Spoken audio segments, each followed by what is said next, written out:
this is insane. The other day, on Sunday, when the Assad regime fell, President Joe Biden took to the cameras and gave a speech taking credit for the fall of the Assad regime. Take a look.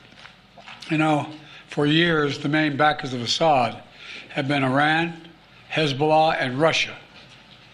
But over the last week, their support collapsed, all three of them, because all three of them are far weaker today than they were when I took office. Okay, so here Biden is saying that the United States takes credit for the fall of the Assad regime because Iran, Hezbollah, and the Russians are all weaker today than when Biden took office. Now, this is absolutely rich. You see, the Assad regime fell because Israel weakened Hezbollah and Iran over the last few months. Over the last few months, Israel has decimated Hezbollah, both their leadership structure and their weapons. They've degraded them, some say up to 80% degradation of where they were before.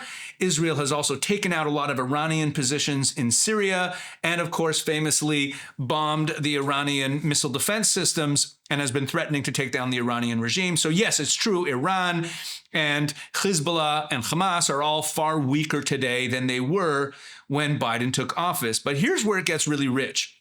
You see, Israel's done all this despite the Biden administration's pressure to the contrary. You remember the Biden administration pressuring Israel not to go into Rafah and not to completely destroy Hamas and telling them that was unrealistic. And they were also pressuring Israel not to go in on the ground and destroy Hezbollah. And they were seeking a diplomatic solution and trying to prevent the Israeli invasion of Lebanon.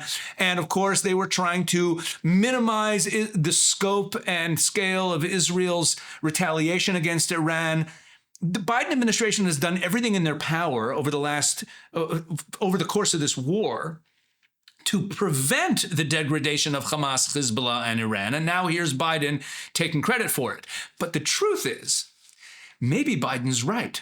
Maybe his administration did cause the fall of Assad, just not in the way that he thinks it did. You see, when Donald Trump left office, as a result of sanctions that he placed on the Iranian regime, making it impossible for them to sell their oil to anybody, the Iranian regime was broke. Reportedly, they only had about $4 billion in cash reserves, which is basically nothing. And that meant that Hamas and Hezbollah and the Houthis, all the Iranian proxies, were underfunded, and the Iranian regime itself was on the verge of collapse.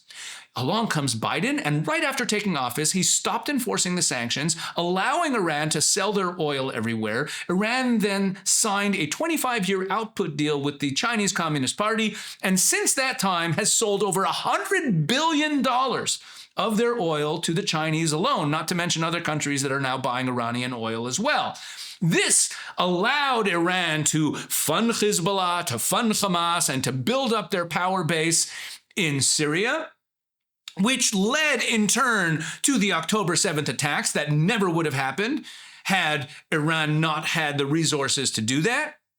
The October 7th attacks then led to Israel destroying Hamas, decimating Hezbollah, and weakening Iran and Iranian positions in Syria, which in turn led to the downfall of Assad. So maybe Biden can take credit for the downfall of Assad, but it wasn't his intent. You see, the downfall of Assad was the result of Israel pushing back on a strengthened Iran and a strengthened Hezbollah, who were so strong because of Joe Biden. Second, we maintained our military presence in Syria, our counter-ISIS, to counter the support of local partners as well on the ground, their partners, never ceding an inch of territory, taking out leaders of ISIS, ensuring that ISIS can never establish a safe haven there again. Third, we will engage with all Syrian groups, including within the process led by the United Nations, to establish a transition away from the Assad regime toward independent, sovereign, independent, I want to say it again, sovereign Syria, with a new constitution, a new government that serves all Syrians. And this process will be determined by the Syrian people themselves. And the United States will do whatever we can to support them, including through humanitarian relief, to help restore Syria after more than a decade of war. All right, so here's Joe Biden saying that, well, the U.S. is is taking great pains to never let ISIS get control in Syria anymore, and also saying that we're going to work with the new stakeholders on the ground in Syria, and we're going to build a new Syrian government, and it's going to have a constitution, and it's going to respect all of its citizens, and we're going to help out with humanitarian aid and to restore and rebuild Syria. I don't think Joe Biden understands who just took over Syria.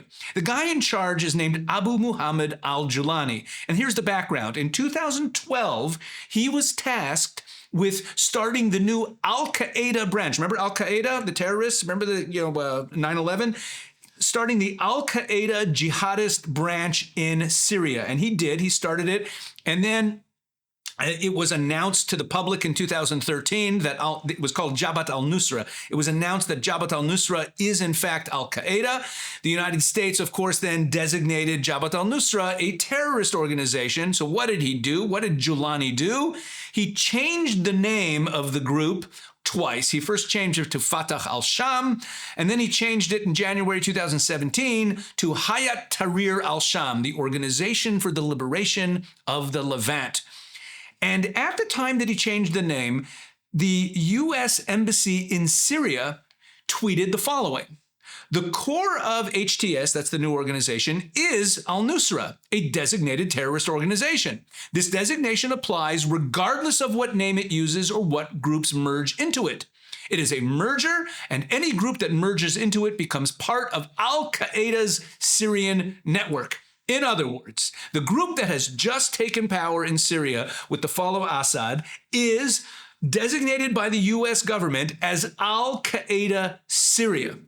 Now, if you know anything about the background of Al-Qaeda and ISIS, they both come from the same place. They're both part of the Sunni jihadist wing that was, the ideological leader of all that was a guy by the name of Abdallah Azzam.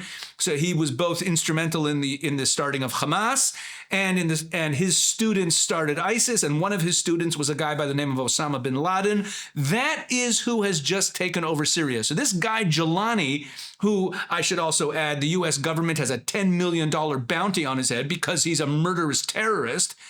These are the guys who've just taken over Syria. And for some reason, Joe Biden thinks that these are people who we could work with to try to restore some sort of Jeffersonian democracy there.